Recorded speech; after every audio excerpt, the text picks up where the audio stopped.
C'est ce qui est étrange. Je ne sais pas pourquoi on m'associe à Robin des Bois, mais j'aime bien. Robin combattait l'inégalité sociale et l'injustice.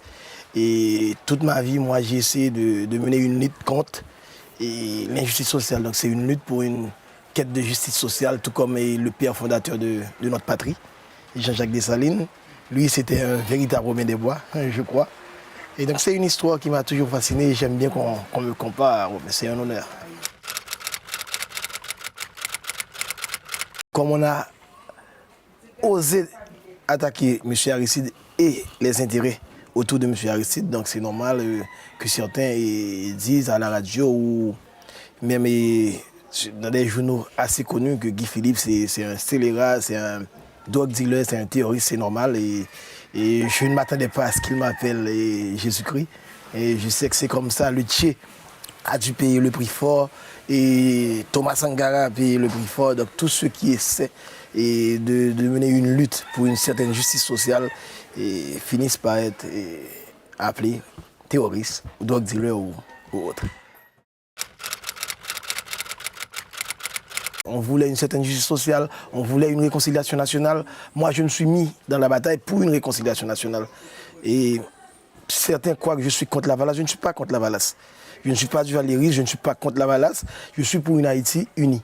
Et je crois qu'en 2003-2004, avec le départ de M. Aristide, c'est ce qu'on allait avoir. Mais malheureusement, encore une fois, la bourgeoisie corrompue, l'élite intellectuelle pourrie, excusez-moi l'expression, c'est ça. Et se sont mis du côté de l'ambassade américaine. Ils ont mis sur pied une organisation bidon qui s'appelle Conseil des sages. Ils ont fait venir de l'étranger M.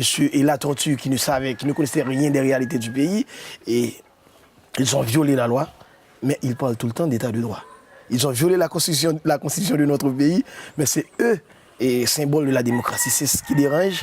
Et malheureusement, moi, je dis toujours la vérité. Et c'est pourquoi j'aurai toujours des ennuis. Je tiens à me présenter, j'aimerais me présenter pour les sénatoriales de cette année. Je me présenterai sûrement. Je dois vous dire que ce n'est pas le passé récent. Et je ne suis pas l'influence de ce passé récent, sinon c'est toute ma vie. Et j'ai lu et j'aime lire. Et j'ai lu quelqu'un comme Jean-Jacques Rousseau, je crois que c'est lui qui m'a le plus frappé. Et Jean-Jacques Rousseau, et surtout, j'ai lu La Bruyère qui a dit une fois, parfois on devrait avoir honte d'être heureux parmi tant de misère. Et ce sont ces choses-là, je crois que dès mon adolescence, ces choses-là m'ont frappé. Et j'ai voulu toujours consacrer ma vie à quelque chose qui soit plus grand que mon bonheur personnel. Donc ne vous en faites pas, je sais que ce n'est pas facile, je sais que c'est difficile, mais je suis prêt à faire le sacrifice ultime si c'est nécessaire. Je crois que nous autres, après 20 ans de lutte contre les Duvalier, et c'est vrai qu'on ne peut pas changer un modèle ancien du jour au lendemain, un modèle de société du jour au lendemain, mais c'est aussi vrai qu'on attend trop. Et c'est vrai que l'histoire est parfois trébuche, balbutie. Mais je crois qu'il est grand temps qu'on puisse trouver notre route. Mais ce qu'on aimerait, et le grand problème, c'est que l'Amérique, surtout les États-Unis, veulent se faire passer pour un exemple. Non, l'Amérique ne peut pas être un modèle exemplaire. Aucun pays ne peut se permettre de dire qu'il est un modèle exemplaire. Il faut respecter la culture des autres. Et je suis haïtien et j'ai ma façon de vivre. Donc une démocratie qui est bonne pour les États-Unis ne veut pas dire que c'est bon. Et pour Haïti, il y a plusieurs types de démocratie. Pour eux, comme ils sont déjà assez loin, ils n'ont pas ce problème de famine et de misère et d'analphabétisation. Donc pour eux, c'est facile de dire la démocratie, et ça peut marcher. Mais et si mon peuple a faim, si le peuple ne veut pas manger, si on ne peut pas envoyer ses enfants à l'école, si on n'a pas accès aux soins de santé, comment peut-on parler de démocratie? Donc je crois que de démocratie à l'américaine. Donc je crois que c'est ça. On essaie de nous imposer un type de démocratie. Nous autres, nous sommes pour les droits de tout un chacun. Mais je crois qu'il n'y a pas un modèle de démocratie. Comment Haïti se positionne-t-il? Est-ce qu'il y a des axes privilégiés ou des axes repoussoirs au contraire? On pense beaucoup aux relations avec l'Amérique latine, on pense à ce qui vient de se passer avec le Canada, On pense aux relations avec la France, bien sûr. Quel est votre avis là-dessus? Je crois que depuis la mort de Pétion, malheureusement, je ne suis pas vraiment pro-Pétion, mais depuis sa mort et la mort du roi Henri-Christophe, je crois que par rapport à l'Occident ou les grandes puissances, Haïti a toujours développé une attitude de mendiant, de peuple mendiant. Et c'est ça, donc on ne peut pas dire qu'on a vraiment une position vis-à-vis des États-Unis, vis-à-vis de l'ancien bloc socialiste ou du Canada. Ceux qui nous gouvernent n'ont aucune position. Et ils ont besoin d'argent. Et nous sommes tous des mendiants en Haïti. Notre président, c'est le premier mendiant. Et comme on ne produit rien, et donc si le Canada dit qu'on doit faire ça, sinon le Canada ne donnera pas les 20 millions promis. Donc on n'a pas le choix, on doit faire ce que dit le Canada. Donc on aura une position vis-à-vis des autres quand et seulement quand Haïti aura atteint son autosuffisance alimentaire. Thomas Sankara disait, et ce dont nous avons besoin de l'Occident, c'est une aide de qualité. Ce n'est pas une aide de quantité qui nous envoie des sacs de riz ou de petits mie, non. Nous avons besoin d'une aide de qualité, comme les États-Unis ont fait avec l'Europe après la Deuxième Guerre mondiale, le plan Marshall. Ils ont reconstruit l'Europe, ils ont donné accès aux universités américaines, aux Japonais. Donc c'est ce type d'aide qu'on a besoin ici en Haïti. Malheureusement, ceux qui nous gouvernent, et quand ils vont aux États-Unis, en France, en Europe, dans toutes les grandes capitales du monde, ils vont demander de l'argent pour subsister. Et donc je crois que c'est ça notre grand problème. Et on trouvera notre position. On trouvera notre position. Et je suis sûr, je suis convaincu qu'un jour Haïti sera un grand pays. Et ne vous étonnez pas, il y a pas mal d'Haïtiens qui sont prêts à donner leur vie pour que ça puisse arriver un jour. Je vais vous dire un petit secret. Si vous voyez que dans un pays il y a beaucoup d'ONG, c'est que ça ne marche pas et ça ne marchera pas. Ça ne marchera pas. Les ONG ne sont pas ici pour nous aider en réalité. Bon, peut-être que certains qui travaillent dans les ONG sont de bonne conscience, mais ils veulent vraiment aider. Mais ceux qui décident, ceux qui pensent pour les ONG ne veulent pas vraiment qu'on sorte de cette misère. Sinon, on aurait pu avoir une aide de qualité. Plus de 2 milliards de dollars de 2010 à nos jours ont déjà été débloqués. Qu'est-ce qu'on a fait avec tant d'argent? Est-ce que vous avez vu une bonne route pour venir dans la Grand'Anse? Des universités, des infrastructures où on peut recevoir des touristes? Rien de durable. Les ONG sont là pour nous maintenir en vie, mais ils ne veulent pas que nous atteignions notre autosuffisance, notre dépendance, notre indépendance économique. Est-ce qu'on peut dire que la misère, finalement, est le gagne-pain de beaucoup d'ONG? Les ONG, c'est ce qu'ils font ici, c'est ce qu'ils veulent faire comprendre à d'autres qu'ils sont là pour aider, mais en fait, c'est pas vrai. Tout le monde sait que c'est pas vrai. Et vous avez vu comme M. Kagame a dû faire pour essayer d'aider le Rwanda, et vous avez vu comment Chavez a dû faire pour essayer d'aider les Vénézuéliens. Le jour où un gouvernement voudra qu'on ait une Haïti meilleure, vous verrez qu'il n'y aura pas beaucoup d'ONG, 2, 3 ou 4. Mais pourquoi avoir des milliers et des milliers d'ONG? Chacun fait ce qu'il veut. Le Canada te promet 20 millions de dollars. Donc le Canada envoie des ONG canadiens pour reprendre les 20 millions et rentrer au Canada. Les Américains font de même. Et ça, c'est pas une aide.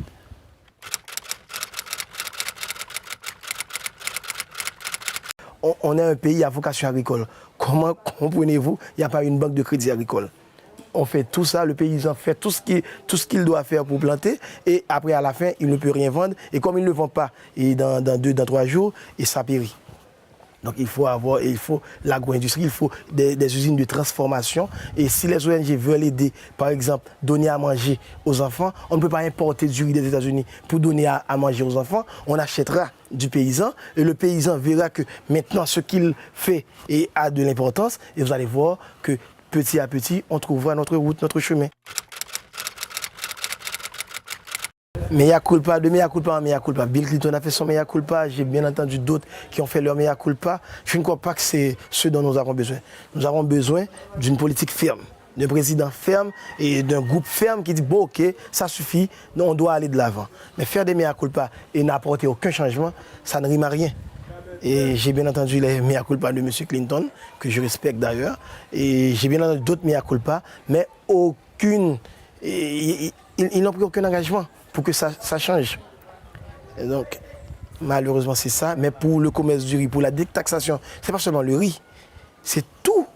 On importe tout maintenant, on importe tout de la République dominicaine ou des États-Unis d'Amérique. Donc maintenant on est vraiment dépendant de la République dominicaine économiquement. Est-ce que c'est normal? Non, c'est pas normal. Est-ce qu'on doit avoir des problèmes avec les Dominicains? Non. La faute n'est pas aux Dominicains, c'est nous autres Haïtiens qui devons prendre notre responsabilité. Ce sont ceux qui nous gouvernent qui doivent investir dans la production nationale. Par exemple, nous avons près de 903 000 hectares irrigables. 903 000 hectares de terres irrigables en Haïti. Et bon, cultivables. Seulement 100 000 hectares sont cultivés. Mais pourquoi? L'État, c'est le plus grand propriétaire foncier en Haïti. Mais pourquoi on ne cultive pas ces terres-là? Donc on doit en connaître les causes, on doit chercher les causes et trouver les solutions. Je crois que si on veut, Haïti peut atteindre l'autosuffisance alimentaire en 5 ans.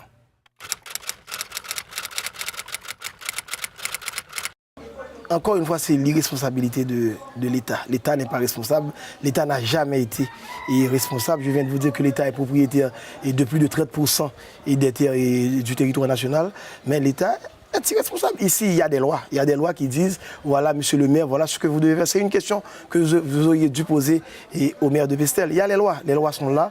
Il y a les taxes à percevoir sur les propriétés bâties. Il y a les taxes à percevoir avec les marchands et jour de marché. Mais le maire s'en fout, tout le monde s'en fout, le collecteur d'impôts s'en fout. Et voilà, on attend de l'aide. Et pourtant, si on voulait... par exemple, je vais vous donner un exemple. Pour payer tous les employés de la commune de Pestel, le maire a besoin de 200 000 goudes. 40 000 $ haïtiens, 200 000 goudes. Et Pestel, seulement ici au centre-ville, on pourrait ramasser près de 2 à 300 000 goudes par mois. Mais on ne les ramasse pas. Et chaque mois, le maire doit écrire à Port-au-Prince, écoutez, aidez-nous, on ne peut pas payer nos employés. Donc c'est l'irresponsabilité partout. Le président est irresponsable, le premier ministre est irresponsable, les maires sont irresponsables, les députés et sénateurs sont irresponsables, tout le monde est irresponsable. Qu'est-ce qu'il faut faire pour que la population entende ce message, quoi? Parce que c'est impopulaire. C'est très impopulaire. Dire aux marchands qu'elles devraient, parce que partout c'est comme ça que ça se passe. C'est impopulaire, mais le peuple est prêt à accepter. Ici à Pestel, on a cette grande génératrice pour donner de l'électricité. Vous voyez cette génératrice. Donc chaque samedi, on a dit ok, chaque samedi on va collecter de l'argent. Vous devez donner 10 $ et vous 5 $. Au début, tout le monde disait non, non, non. Mais après, quand ils ont vu l'électricité, tout le monde venait. Ah, pourquoi vous n'êtes pas passé? On a ton argent. Donc, quand les gens ici en Haïti ne veulent pas payer, c'est parce que l'État ne donne rien. Donc, si l'État est responsable, on ne te donne rien, même pas une petite école, même pas un petit hôpital. Donc, pourquoi vous allez payer des taxes? Donc, c'est ça, c'est face à l'irresponsabilité de l'État, c'est la réponse du peuple. Mais si le peuple voit qu'il y a un État conscient, un État qui veut travailler et un État responsable, je vous donne la garantie qu'on va payer. On paiera. On paiera. Dès le début, dès notre indépendance, les femmes ont toujours occupé un grand rôle. C'est un des premiers pays où dans notre première constitution de Saline a dit qu'il n'y avait pas une différence de sexe. Et vous allez voir qu'une femme comme Marie-Jeanne était à la crête à Pierrot et c'est elle qui commandait. Elle commandait un troupe d'hommes, un peloton d'hommes avec la martinière Imani. Donc les femmes, dès le début, dès le départ, dès notre indépendance, ont eu leur rôle. Et encore une fois, aujourd'hui, vous allez voir, dans notre gouvernement, il y a pas mal de femmes. Donc d'ailleurs, nous autres Haïtiens, les femmes sont vraiment nos mères. Ce sont les femmes qui nous envoient à l'école. Et ce sont elles qui prennent soin de tout. Même les maris dépendent des femmes en grande partie, surtout dans le milieu paysan. Et c'est notre petite banque. Et s'il n'y avait pas les femmes, vraiment... je ne sais pas ce qu'on aurait pu faire, et surtout dans la paysannerie. Oui. C'est des causes historiques. C'est étonnant, hein, parce que les femmes à Haïti, c'est vraiment très particulier quand même. Ah, c'est vrai. Et en Haïti, les femmes, c'est chef de la maison. Ce qui ne les empêche pas d'être maltraitées aussi. Il y a une ambiguïté. Parfois, elles nous maltraitent aussi. Non, c'est vrai, mais heureusement, on a des lois. Et en ce sens, il y a toujours des hommes machistes. Mais il y a des lois. Il y a des lois et maintenant les femmes connaissent leurs droits. Donc c'est pas facile pour un homme de maltraiter une femme. Et même ici à Pestel, vous maltraitez une femme et rapidement elle va au commissariat et on t'arrête. Donc il y a des lois, il faut reconnaître ça, c'est bien. Et les femmes ont leur importance et on les respecte beaucoup ici.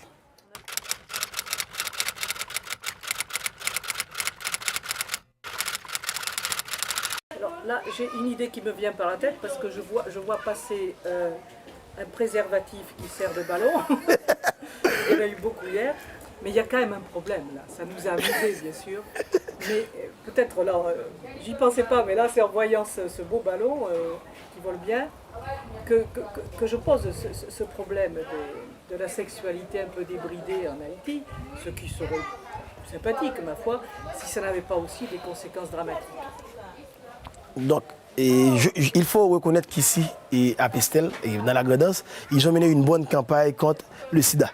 Donc c'est pour ça que vous voyez tout le monde à son préservatif, même les enfants. Mais ce n'est pas un secret qu'ici à Pestel et dans toutes les grandes villes du pays, que ce soit Saint-Marc ou les Cayes, et les enfants ont leur premier rapport sexuel dès 10 ans, plus ou moins. Et ici à Pestel, c'est scandaleux et il y a des enfants de 11 ou de 12 ans qui vivent avec des hommes. Et leurs parents sont d'accord et on ne peut rien faire. Si je vais dire, ah non, et madame, vous ne pouvez pas donner votre fille de 13 ans, et à quelqu'un, il va me dire, ah, tu vas en prendre soin.